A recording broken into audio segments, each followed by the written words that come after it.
तो आप सब हमारे प्रेस के मित्र जो यहाँ उपस्थित हैं उनका हार्दिक स्वागत और बहुत बहुत धन्यवाद।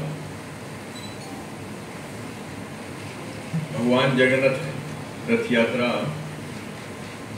सबसे पहले आज से कोई 50 साल पहले सिर्फ और सिर्फ जगन्नाथपुरी में हुआ करती थी, लेकिन हमारी संस्था इस्कॉन के फाउंडर आचार्य एसी भक्तिवेदांत सरस्वती प्रभुपाद महाराज की कृपा से ये आज 700 के करीब शहरों में, विश्व के शहरों में ये रथ यात्रा होती है। इसका उद्देश्य प्रभुपाद जी ने जो शुरू की, इसका एक ही उद्देश्य था कि सब जीवों को भगवान की सेवा में किसी न किसी तरीके से लगाया जाए। तो हम देखते हैं आज जैसे ही तैयारी शुरू होती है तो हमारे कितने इस्कॉन फेस्टिवल कमेटी के जो मेंबर हैं और भी साथी हमारे शहर के जो डोनर्स हैं हमारे यहाँ, और जो भी तन मन धन से सेवा करते हैं, तो आप पत्रकार भाई भी इस सेवा में शामिल हो। जो भी इस रथ यात्रा को हाईलाइट करने में, लोगों तक संदेश पहुँचाने में आपका बहुत बड़ा हाथ है, और ये भी भगवान की सेवा ही है। आज जो हमारे शहर का एक रथ यात्रा फेस्टिवल बन चुका है, तो उसमें मैं कहूँ सबसे बड़ा योगदान आपका ही है। तो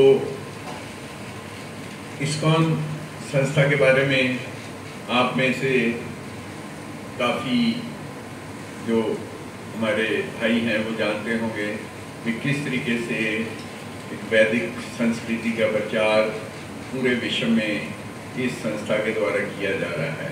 नीलाचल निवासाय नित्याय परमात्मने बलभद्राय सुभद्राभ्यां जगन्नाथाय ते नमः। ओम अज्ञानतिमिरन्धस्य ज्ञानाञ्जनशलाकया चक्षुरुन्मीलितं येन तस्मै श्रीगुरवे नमः। प्रिय गोविंद प्रभु जी ने जैसे कहा कि 8वीं रथ यात्रा खन्ना में 8 तारीख को बड़ी धूमधाम से निकलने जा रही है। ये रथ यात्रा का जो मेन उद्देश्य था इस्कॉन के फाउंडर आचार्य जगद्गुरु श्रील प्रभुपाद का, वो था कि भगवान जगन्नाथ की कृपा जो केवल पुरी तक सीमित है उसे सारे विश्व को दिया जाए, और जो मनुष्य जीवन का कर्तव्य है, जो उद्देश्य है, जो ये मनुष्य जीवन हमको मिला है, उसका क्या किस तरह से सही तरह से उपयोग किया जाए, उसके लिए उन्होंने ये विश्व को दिया। सबसे पहली रथ यात्रा सैन फ्रांसिस्को में हुई। इसकी उदय जो हुआ वहीं से हुआ। एक फॉरेनर परिवार था, प्रभुपाद जी उनके यहाँ रुके हुए थे, आज भी हैं वो मालती माता जी। उनके जो पति थे उनका नाम था श्याम सुंदर, बाद में जो प्रभुपाद जी ने नाम दिया, तो उनके यहाँ रुके हुए थे। तो मालती माता जी स्टोर में गई तो वहाँ उन्होंने 3 जो है ये डॉल्स, वो बोलते थे डॉल्स, छोटे छोटे थे, जगन्नाथ, बलदेव एंड सुभद्रा, एक स्टोर में थे। तो वहाँ से जगन्नाथ जी को एक डॉल समझ के ना अपने घर ले आए, और जब वो घर लेके आए और उन्होंने जैसे ही अपने 100 पीस में रखा, और जब प्रभुपाद ने देखा तो उनको प्रणाम किया, साष्टांग प्रणाम प्रभुपाद जी। ये देख के जो है ना मालती माता जी दंग रह गई, और प्रभुपाद जी ने उनसे पूछा कि अब कहाँ से लेके आए? तो मालती माता जी ने उनको बताया कि मैं स्टोर से लेके आई हूँ। तो उन्होंने उसी समय कहा कि क्या इनके साथ 2 और थे? तो उन्होंने कहा हाँ। तो उन्होंने कहा आप क्या ला सकते हो, लेके आइए। तो वो मालती माता जी दोबारा फिर गई और वहाँ से वो लेके आए, और प्रभुपाद जी ने उनकी 2-3 दिन सेवा की, उसके बाद उनके पति से उन्होंने कहा, क्योंकि वो कारपेंटर थे, कि आप यही विग्रह बड़े बना सकते हैं? तो उन्होंने कहा यस आई कैन डू। तो उन्होंने बड़े विग्रह बनाए और बड़े विग्रह के साथ श्रील प्रभुपाद ने पहली रथ यात्रा सैन फ्रांसिस्को में की, और वो वहाँ के लोगों को बड़ा आनंद आया उस रथ यात्रा में। सभी लोगों ने नृत्य किया, हरिनाम किया, प्रसाद लिया। उसके बाद प्रभुपाद जी वहाँ के भक्तों को लेके दिखाने के लिए कि मेन रथ यात्रा कहाँ होती है इंडिया के अंदर, पुरी लेके आए। शॉर्ट में मैं आपको बता रहा हूँ, पुरी में लेके आए। तो बहुत सारे भक्त थे प्रभुपाद जी के साथ, और जो भक्त आए ना वो महाराज ऐसे लगते थे जैसे देवदूत हैं। 6 फुट से नीचे कोई नहीं था, गोरे चिट्टे, सिर मुड़ा हुआ है, धोती। और आजकल हमारी संस्कृति तो पाश्चात्य होती जा रही है, हम देखते हैं, और पाश्चात्य जगत के लोग जो है ना, हमारी जो अपनी संस्कृति है, हिंदुस्तानी संस्कृति। हरे कृष्ण। उड़ीसा में पुरुषोत्तम क्षेत्र, श्री क्षेत्र भी कहा जाता है, जगन्नाथपुरी में। यह लगभग 120 किलोमीटर का एरिया है जो पुरुषोत्तम क्षेत्र के नाम से जाना जाता है। और शास्त्रों में ये वर्णन आता है, ये जो श्री क्षेत्र है, पुरुषोत्तम क्षेत्र, इस पृथ्वी लोक से अलग है।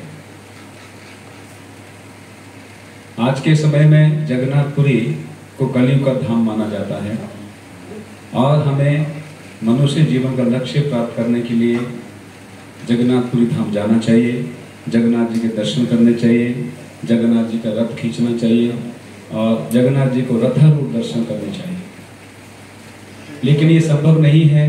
जगन्नाथपुरी में जब रथ यात्रा होती है, लाखों लाखों लोग उस रथ यात्रा में भाग लेते हैं। प्रत्येक व्यक्ति के लिए देश के कोने कोने से व्यक्ति वहाँ नहीं जा सकते, नहीं पहुँच पाते, जगन्नाथ जी के दर्शन नहीं कर सकते। इसलिए प्रभुपाद जी की कृपा से हमें ये अवसर मिला। प्रभुपाद जी ने ये हमें प्रदान किया कि जगन्नाथ जी की रथ यात्रा विश्व के कोने कोने में हो, भारतवर्ष के कोने कोने में हो, और जो लोग जगन्नाथपुरी नहीं जा सकते, जगन्नाथ जी के दर्शन नहीं कर सकते, उस पुरुषोत्तम क्षेत्र के अंदर प्रवेश नहीं कर सकते, उनको उनके ही शहर में जगन्नाथ जी के दर्शन करने का और जगन्नाथ जी का रथ खींचने का अवसर प्राप्त हो। और हम देखते हैं कि जगन्नाथ जी की रथ यात्रा इतना एक ऊंचा फंक्शन है, इतना बड़ा फंक्शन है कि जिस शहर में रथ यात्रा का आयोजन होता है, वो रथ यात्रा उस शहर का एक एनुअल फंक्शन बन जाता है। एक एनुअल फंक्शन ऐसा बनता है, और उस फंक्शन के डेट की सब लोग इंतजार करते हैं कि आज इस साल रथ यात्रा हुई, अगले साल रथ यात्रा कब आएगी। और शहर के जितने भी गणमान्य व्यक्ति होते हैं, सम्माननीय व्यक्ति होते हैं, सब लोग मिलकर के इस रथ यात्रा में भाग लेते हैं, रथ यात्रा की तैयारियां करते हैं। कोई किसी तरह की सेवा कर रहा है, कोई किसी तरह की सेवा कर रहा है, उसमें आप लोगों का बहुत सहयोग रहता है। आप लोग अपनी तरफ से सेवा करते हैं जगन्नाथ जी की, लेकिन पूरा शहर का प्रत्येक व्यक्ति, छोटे से लेकर के बड़े व्यक्ति तक, प्रत्येक व्यक्ति इस रथ यात्रा में भाग लेता है। पूरा शहर जुड़ जाता है, और शहर का बहुत सुंदर एक एनुअल फंक्शन बन जाता है। और इस रथ यात्रा का मूल रूप से हमारे इस्कॉन में 3 उद्देश्य हैं जो रथ यात्रा के माध्यम से पूरे करते हैं। पहला उद्देश्य है, इस रथ यात्रा के माध्यम से पूरे शहर में हरिनाम का वितरण होता है। आपने नोट किया होगा, आपने देखा होगा, रथ यात्रा जब चलती है या उससे पहले भी 5-6 दिन लगातार कीर्तन होते हैं। पूरे शहर में अलग अलग जगह जाकर के प्रभात फेरियाँ होती हैं, हरिनाम कीर्तन होता है, भक्त लोग नाचते हैं, गाते हैं। उसके बाद रथ यात्रा के दिन पूरा दिन रथ यात्रा के साथ भक्त लोग कीर्तन करते रहते हैं, नाचते रहते हैं, गाते रहते हैं। ये अपने आप में बहुत बड़ी बात है। पूरे शहर के वातावरण को शुद्ध बनाते हैं भक्त लोग हरिनाम के कीर्तन के द्वारा। तो पहला उद्देश्य है हरिनाम का वितरण। भक्त लोग रथ यात्रा के माध्यम से हरिनाम का वितरण करते हैं। और दूसरा उद्देश्य एक माना जाता है कि रथ यात्रा के माध्यम से शहर में अज्ञात सुकृति का वितरण करते हैं। यात्रा महामहोत्सव की, खन्ना यात्रा की, वे अपने शहर खन्ना में 8वीं बार भगवान की जो ऐतिहासिक रथ यात्रा का आयोजन किया जा रहा है। आप सबके खन्ना निवासियों के सहयोग से, और ये अवसर बड़ा ही भाग्य से हम सबको मिला है। जैसे कि हमारे जो वरिष्ठ भक्त हैं प्रभु तीर्थराज प्रभु और प्रिय गोविंद प्रभु जी ने बताया कि बहुत ही एक यज्ञ है ये, जिसमें हम सब लोगों को आहुति डालनी है। तो आहुति अपने मन से, तो हम सबसे पहले भगवान गीता में यही हम लोगों को हमसे जो है आशा करते हैं कि जीव जो है अपने मन को है सबसे पहले भगवान की सेवा में लगाए। तो हमारा मन रहता है तो फिर हर कार्य जो है संपन्न बहुत अच्छे से होता है। तो इस यज्ञ में हम पूरा मन लगा करके, और जैसा कि मौसम है, देखिए ठाकुर जी ने बड़ा सुंदर अभी कर दिया है ठंडक को। इंद्र देवता भी इसके लिए भगवान की सेवा के लिए उपस्थित हो चुके हैं। सूर्य देवता भी आएंगे, चंद्र भी आएंगे, वायु देवता भी आएंगे। तो उन सबका आशीर्वाद लेना है सबको, लेकिन अपना जो है उत्साह कम नहीं होने देना है। तो ये उत्साह के साथ इस उत्सव में सभी ने भाग लेना है। और ये बहुत ही जो है प्राचीन उत्सव है। तो सदियों पूर्व जो है, हजारों वर्ष पूर्व राजा इंद्रद्युम्न, जिनकी जो बहुत भगवान के शुद्ध भक्त थे, उनको कृपा देने के लिए भगवान जगन्नाथ जी इस दिव्य रूप में प्रकट हुए, महाभाव रूप में। ये भगवान का बहुत ही जो है दयालु जो है दयालु भगवान का जो रूप है।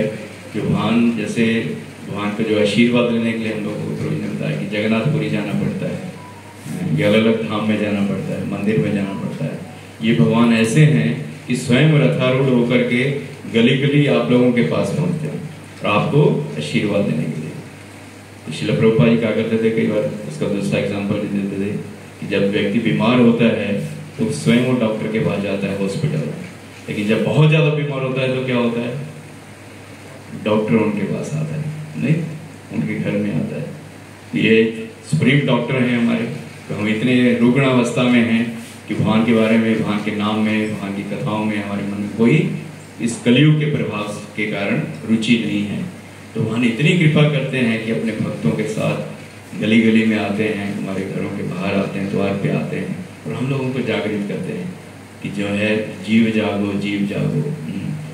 जो माया की गोद में सो रहे हैं, हम जागृत हों और अपना जो संबंध है भगवान के साथ, जिसको हम भूल गए हैं, उसको पुनः स्थापित करके भगवान के जो शुद्ध भक्त हैं उनके मुखारविंद से उनकी जो कथा है उनको सुन करके, भगवान के दिव्य नामों का संकीर्तन सुन करके अपने खोए हुए संबंध को पुनः हम स्थापित करें और जीवन को आनंदमय बनाएं। तो ये सबसे बड़ी कृपा है जगन्नाथ जी की। ये जगन्नाथ रथ यात्रा का उद्देश्य है कि कृपा बांटना। जगन्नाथ जी बाहर भी आते हैं, वहाँ जगन्नाथपुरी में, तो एक ही उद्देश्य होता है कि जगन्नाथ जी को जो दर्शन नहीं कर पाते हैं, विशेषकर आप जानते हैं जगन्नाथपुरी में जो म्लेच्छ हैं, दूसरे धर्म के हैं, उनको वो स्पेशली म्लेच्छ जो गाय मांस खाने वाले, वहाँ के पंडे उनको अनुमति नहीं देते हैं। तो इसके कारण एक उद्देश्य एक था कि जगन्नाथ जी मंदिर से बाहर निकलते हैं साल में एक बार, कि उस समय वो व्यक्ति भी दर्शन कर सके, गले तक लगा सकते हैं। जगन्नाथ जी इतनी कृपा करते हैं जिसको कि जिनके अल्टर में, अंतर्गृह में कोई पुजारी के अलावा जा नहीं सकता, उस भगवान को रथ यात्रा के दिन जब जगन्नाथ जी गुंडीचा पहुंचते हैं, इतने कृपालु हो जाते हैं। आजकल साधारण व्यक्ति भी इतने कृपालु नहीं होता है, किसी के गले लगा ले, कोई गरीब हो, कोई अछूत हो, ऐसे बंदे को कभी मौका नहीं देता कि आके गले लगा ले। बहुत रेयर होता है कि बहुत बड़ा व्यक्ति कभी ऐसा एक दिन ऐसा एक मौका दे कि कोई भी आके गले लगा ले। लेकिन जगन्नाथ जी जो जगत के स्वामी हैं, जिनकी सेवा में हजारों लक्ष्मियां खड़ी रहती हैं, वो भगवान एक दिन ऐसा मौका देते हैं कि कोई भी आकर उनका चरण स्पर्श करे, अपने आलिंगन कर ले, कुछ भी किसी भी तरह सेवा करना चाहे कर सके। तो ये कृपा बांटने का एक लीला है। तो ठाकुर जी कृपा बांटने आते हैं। Okay, so this age we call it Kali Yuga, and our Prabhupada said most of the people in Kali Yuga are by nature lazy, misguided, and misfortunate. So somewhere or other, Srila Prabhupada came, and it is said by Lord Krishna is merciful, but his pure devotee is more merciful. So Prabhupada came to the West. Usually the Jagannath Ratha Yatra is known only in India. I'm coming from Christian background, we don't know about Ratha Yatra. But when Prabhupada came in 1972, and then our country also started Ratha Yatra. So I'm traveling different countries in the world, and mostly I'm attending also Ratha Yatra. In Hong Kong there will be Ratha Yatra. In Pakistan there is festival committee Khanna ਵੱਲੋਂ ਉਸ ਤੋਂ ਪਹਿਲਾਂ ਸਾਡੇ 'ਚ Paramjit uncle ਆਏ ਨੇ, ਫਿਰਤੂ ਜੀ, ਉਹਨਾਂ ਦਾ ਸਵਾਗਤ ਹੈ। ਕਨਵਿੰਦਰ ਢਿੱਲੋਂ ਜੀ ਆਏ ਨੇ, ਸ਼ੁਭਮ ਜੈਸਵਾਲ, ਹਰਪ੍ਰੀਤ ਬਿੰਸੀ ਆਏ ਨੇ, ਪ੍ਰਭਜੀਤ ਪੱਟੀ, ਸੁਖਵਿੰਦਰ ਭਾਦਲਾ ਜੀ, ਪਰਮਜੀਤ ਸਿੰਘ ਜੀ, ਰਾਜਵਿੰਦਰ ਸਿੰਘ, ਰਾਜੂ ਭੱਲਾ ਜੀ। ਪਹਿਲਾਂ ਮੈਂ ਕੁਝ ਨਾਮ ਲੈ ਚੁੱਕਿਆ ਸੀ, ਇਹ ਸਾਡੇ ਸਾਥੀ ਕੁਝ ਬਾਅਦ 'ਚ ਆਏ ਨੇ। ਇਹਨਾਂ ਦਾ ਇਸਕॉन ਫੈਸਟੀਵਲ ਕਮੇਟੀ ਖੰਨਾ ਵੱਲੋਂ ਸਵਾਗਤ ਕਰਦੇ ਹਾਂ। ਥੱਲੇ ਜੀ ਨਿਕਲ ਜਾਓ ਨਾ। मैं एक एक करके नाम ले रहे हैं।